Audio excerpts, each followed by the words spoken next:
Hi, my name is Rhiannon. I'm the Chief Services Officer at Esomar. Welcome. I'm in Bangkok on the occasion of the Esomar's Asia Pacific Conference. And we're here today with Srini from Diageo for our next Talking Insights episode. So welcome, Srini. Thank you so much, Rhiannon. I met you for the first time today at this conference. A lot of faces that I knew, but I hadn't met you. But we met, of course, in the Click session. I love that. But what is I know you're at Diageo, but do you want to tell us a little bit what your role is, what your position is? Sure. So I handle the consumer insights functions and primarily restricted to innovations. So I focus on any insights that would lead to the creation of a new innovation work stream, or like whenever new global brands are launched in India, like we understand how they're performing or whether there's potential for those global brands to function. And as a extension, I also because it's innovation, I also look out for innovative ways to solve business questions through research, of course, but to shorten innovations, I get more richer data. So that's if I have to put my role in a nutshell, but there's a lot of free thinking which is involved, so which is great for me. I can imagine. And I actually, you were presenting earlier today and you seem to have the dream job. You're working at Diageo. You're not specifically focused on technology. I think you're qualitative research at heart originally, or not? Not really. So I don't really come from a very traditional research background. So my experience with research had actually started with Nielsen when I was spent time with them doing consumer neuroscience-based research, where Diageo was my client. Okay. Yeah, so we evaluated creatives and product testing and all of that. So that's where my interest in research peaked. And then I've learned on the job. I mean, I'll be honest about it because, and I found it very fascinating in that way. So you spoke at the conference, and it was those words that I love about talking about building brand experiences, going behind motivations. So what was the business challenge that you had that before we're talking about what you actually did and everything? Yeah. The idea is that in India, especially for categories like tobacco and alcohol, communications to consumers, it's very restricted. So there's a lot of regulations on it, on what you can put out to consumers, given that it's, you shouldn't have communications to people below 18 years of age and all of that. And it was a little lenient back in the 90s, but now it's become so strict we even on digital or any other avenue, there is no way we can engage with our consumers like traditional FMCG products, where you can just put out ads on TV and digital. So we found that, especially given the fact that consumers are changing so much, so rapidly, especially after the pandemic, that it was important for us to find a new way to engage with the consumer. And one of the ways that we looked out for was designing something where people would invest in stepping out of their house and coming to an experience, because there was this whole wave of revenge travel, revenge spending, which we wanted to capitalize on and create something called a brand house, like how we have the brand experience, like in the Heineken experience in Amsterdam. Yeah, I know that. Yeah. And Johnny Walker Princess Street. Or when we step outside the category, even the Nestle Museum in Switzerland. So the idea was to create this one space where consumers can come in, they know everything about our brands, and they have a chance to have that interactive experience so that we create that long-term engagement. And where we are not violating any rules. So the business question was started from there. We have to create a brand experience center. Just like I think one of the greatest examples of that would be the Apple stores across the world. They're an experience of their own. It's a premium experience. You come out feeling different. So we wanted to replicate something similar for the alcobev category in India. And but I think what was the larger thing was that we wanted to see how consumers in India perceive experiences. Because for someone who says in India, generally what we notice when they say, oh, we had a brand experience, it's largely when they, like, for example, if they say, I purchased a phone and it stopped working. So then I went to a service center and got it repaired. That is termed as a brand experience. Okay. So we wanted to isolate the different ways in people refer to experiences and what would make them spend on it. So that's where the basis of the problem. And that's where we wanted to get that deep understanding on what would, influence consumers to spend. What are the motivations behind, them investing in experiences. And what they say versus what they actually mean. Yeah. I understand. And create something meaningful and memorable. Absolutely.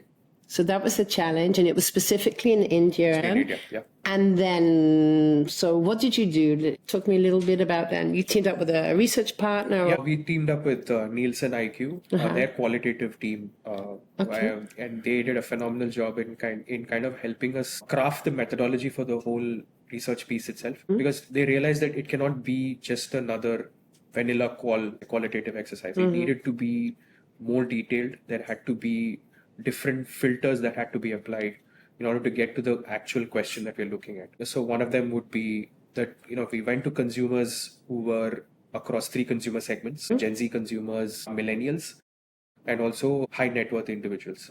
Because the core idea was that we wanted to see what motivations are in play when they choose an experience. It was important to get that, the width of the consumer itself, because mindsets are completely different across these. So your younger lot would be a little bit more freewheeling, risk-taking. They would want to try more and, as much as possible, be very experimentative. Where your millennial consumers would have been like, what, we've done some bit of this, but now we're looking for something new. While your HNI consumer, your high net worth individual consumers would be like, they would have like, we have done this, done that.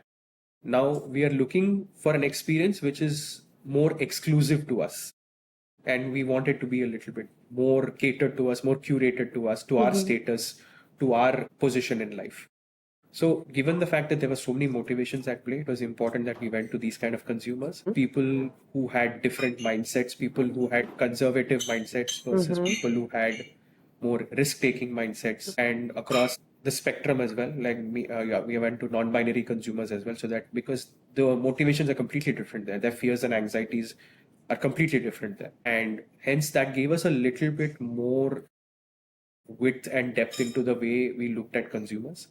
And we complemented this with secondary research, with social listening, brand workshops, digital diaries. So idea was that the more detail we get, it's always great for us, because nobody's going to say no to more detail. And maybe I missed this, and excuse me. So from that breadth of consumer, the millennial, the high net, was the idea to create one overarching experience, like to connect all of this? Or were you thinking at the time, we're going to create several experiences? And maybe I missed that. So no, the idea was to start with one. But what we ended up with, the idea was okay, we wanted to see how experiences play out. But what we ended up with was that we asked for one, and we ended up with 7 or 8.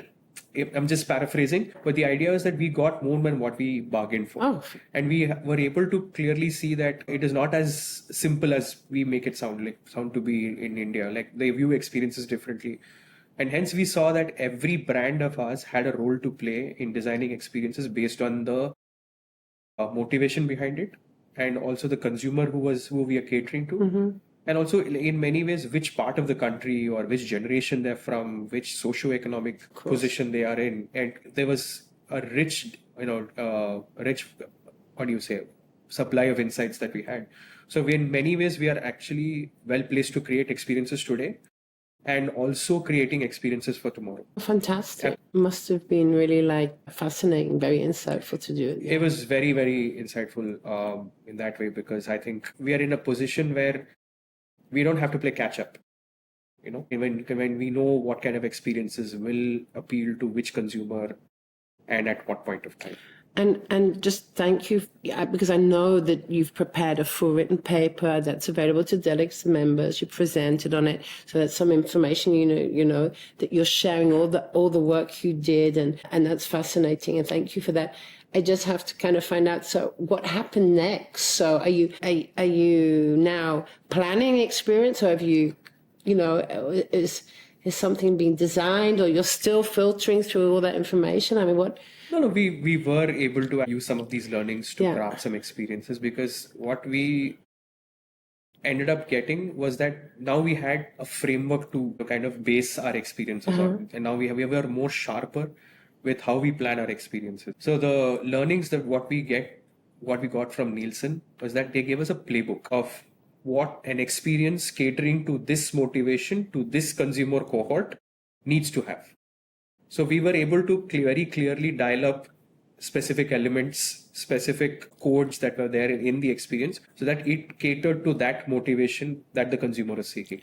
So in a simple way, for example, if I'm a millennial consumer, I wanted an experience which gives me knowledge. That is my motivation to choose an experience to give me knowledge. The experience, the people who craft it would have to make sure that we, being a millennial in India, using a experience for knowledge, will have to adhere to, or rather are recommended to have these bits in place to activate my sensory profiles. And in many ways, that will help me achieve that feeling of knowledge. So we were able to do that, and we designed it for 4 of our brands. And we are we will obviously start extending this to other brands as well with the future experiences coming. And I imagine, be measuring the impact of this as it's rolled out. I know time, you want to get back to the conference. We just have one kind of final thought. So, Diageo is global. I know this was specific to India. Do you share this in any way with the global teams in Diageo? I just wanted is there a playbook in every country, or is this something you've done that you think, hey, you should also do this? I'm curious.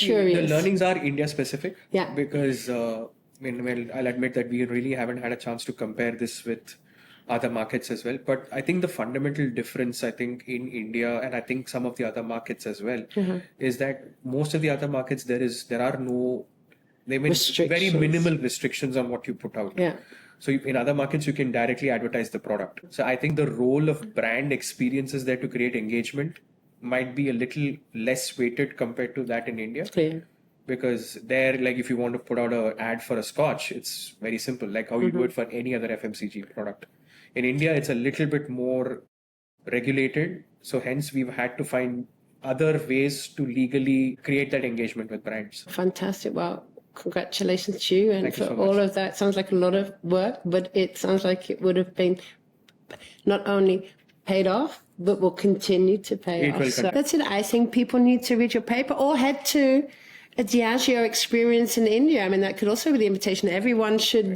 So one of the key outputs of this is one of our experience centers, which opened up recently in Bangalore in South India, where we have taken consumers through the art of spirits making. So it is a complete interactive experience where they are taught about how the art of spirits making, and at the end of it, they're also they get to touch and feel and smell the liquids and everything. And taste? Taste, of course. Okay, I just checking. It wouldn't be fun if there was no tasting. No, so that's magic. And I think the idea was that we created this particular experience center, and we hope to have many more of these very soon. No, fantastic. Well, you're welcome to come back and update us next year. Then fantastic. I'm more than happy. Okay, thank you. And I think for everyone who gets the opportunity to read the paper, see the presentation, which is an honor, I think it'll be really fascinating. So thank you so much. Thanks a lot, Rhiannon.